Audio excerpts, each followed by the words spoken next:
Gladys West wasn't done learning when she decided to go to Virginia Tech to earn her PhD at 70 years old. I had so much that I hadn't done. You know, I feel like I had a good brain. I need to use it. And I keep studying.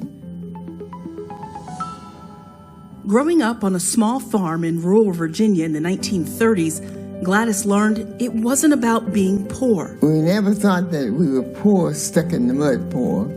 We always thought that we see crops growing, things getting bigger and better. At the time, options for girls at her school included becoming a teacher or seamstress, but Gladys stood out for her talent in mathematics. They were trying to encourage me to do something a little different from what the other students are doing, some of the other students are doing, because they felt that I had talent to do it and make it.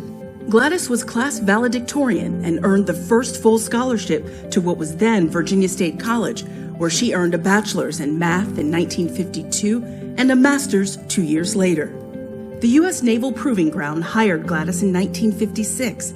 She was only one of 4 black employees and 2 women. I'm going to a place where they're going to be bringing in humongous computers, and you have a lot of space to process the data. It's here Gladys won praise for solving complex mathematical equations by hand. She then became part of the team programming computers to do the work and went on to develop a groundbreaking program capable of calculating satellite orbits. It's that work that laid the foundation for the Global Positioning System, or GPS, we rely on today.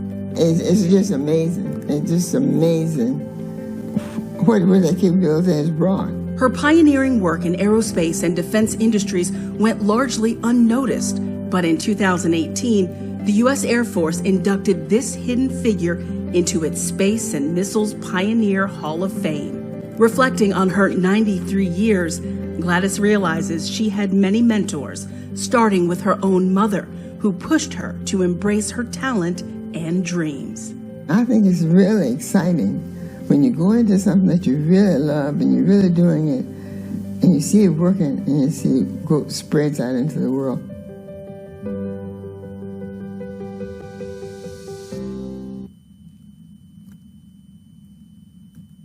Something else from space caught our eye this week, an article on who really made GPS possible. I should say that there are a lot of people who played a role in bringing GPS to fruition, but I think there were really 2 that deserve to be highlighted for making it physically possible for us to do it. And those 2 people are Albert Einstein and Gladys West. Siegel wrote this article for Forbes. Now, Einstein gets the nod because his theories of relativity and special relativity tell us how to adjust for the effects of motion and space curvature on the timing of GPS signals. Now, it's a lot more complicated than that, but this woman also played a crucial role. Without her work, GPS could not be as precise as it is. But you've probably never heard of Gladys West.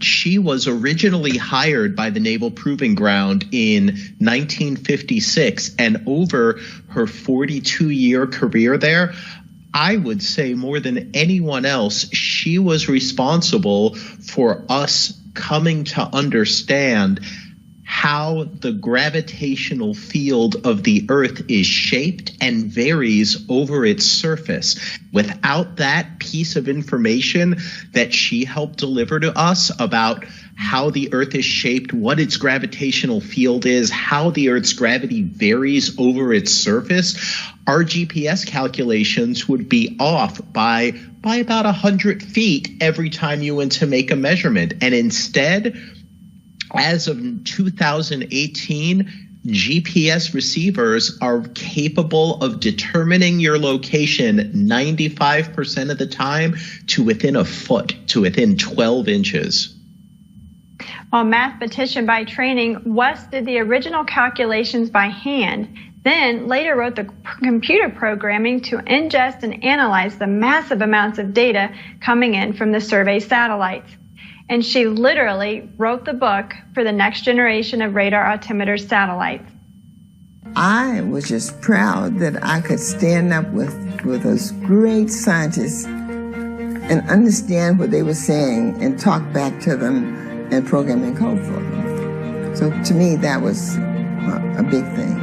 I think we've sort of taken great strides toward equality as far as the positions are concerned. So if you're a girl and you're interested in engineering, be an engineer. You don't know where your talents are until you sort of experiment. I tell them, go for it. Well, Dr. West is now 91 years old. She prefers to use a paper map rather than GPS, though.